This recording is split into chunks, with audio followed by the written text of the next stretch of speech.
Pakistan cricket team के chief selector Inzamam ul Haq ने अपने ओहदे से इस्तीफ़ा दे दिया है। पाकिस्तान क्रिकेट बोर्ड की जानिब से भी इस्तीफ़े की तस्दीक कर दी गई है। इंजमाम उल हक पीसीबी से 25 लाख रुपए माहाना तनख्वाह भी वसूल करते थे। एक इल्ज़ाम की बुनियाद पर इंजमाम उल हक ने इस्तीफ़ा दिया। अब आते हैं जी इंजमाम उल हक पर इल्ज़ाम क्या था। कुछ दिन कबल खबर आई थी कि chief selector Inzamam ul Haq player agent की कंपनी के शेयर होल्डर हैं और मोहम्मद रिजवान भी मालकान में शामिल हैं।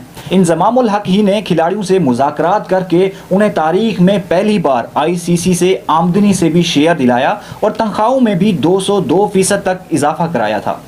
इंजमाम उल हक ने आज चेयरमैन पीसीबी ज़का अशरफ से मुलाकात करनी थी, ताहम उनकी मुलाकात ना हो सकी, जिस पर उन्होंने अपना इस्तीफ़ा ज़का अशरफ को भिजवा दिया। इंजमाम उल हक ने निजी टीवी चैनल से बात करते हुए कहा कि मेरा प्लेयर एजेंट कंपनी से कोई ताल्लुक नहीं। इस तरह के इल्ज़ामात लगते हैं तो दुख होता है। जिसने भी ये इल्ज़ामात लगाए हैं वो सबूत फराहम करे। इंजमाम उल हक ने मजीद कहा कि मैं समझता हूँ कि चीफ सेलेक्टर वाला ओहदा जज के बराबर होता है। मैं टीम सेलेक्ट करता हूँ, कोई मुझसे बात करे, इससे बेहतर है कि मैं अलग हो जाऊँ।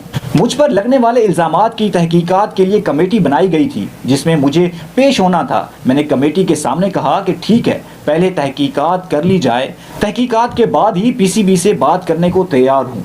इंजमाम उल हक के इस्तीफे के हवाले से साबिक कप्तान मुश्ताक अहमद ने भी अपना रद्द-ए-अमल दिया। कहा कि इंजमाम उल हक का फैसला बहुत इज्जत वाला है। खिलाड़ी वर्ल्ड कप खेल रहे हैं, ये चीफ सेलेक्टर का अपना ज़ाती फैसला है। अलबत्ता इस फैसले से खिलाड़ियों पर थोड़ा बहुत फ़र्क पड़ेगा। मुश्ताक अहमद ने मजीद कहा कि इंजमाम उल हक पर लगने वाले इल्ज़ामात की तहकीकात के लिए कमेटी बना दी गई है। कमेटी की तहकीकात में सब कुछ सामने आ जाएगा, हमें थोड़ा इंतज़ार करना चाहिए। दूसरी जानिब शाहिद अफरीदी ने भी इंजमाम उल हक के फैसले को सराहते हुए कहा, इंजमाम उल हक का ये फैसला इज्जत वाला है।